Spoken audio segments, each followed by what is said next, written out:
يقول بعض الناس إن الوقت من الذهب، ولكن الحقيقة إنه أعز من الذهب.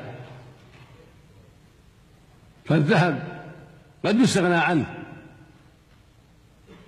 ولكن الوقت لا يستغنى عنه، بل هو السبيل والطريق إلى كل ما يرضي الله ويقرب لديه، وهو ظرف لك فيه يا عبد الله ما جعلت فيه من خير وشر، فجدير بك أن تنظف هذا الظرف وأن لا تخزن فيه إلا ما ينفعك.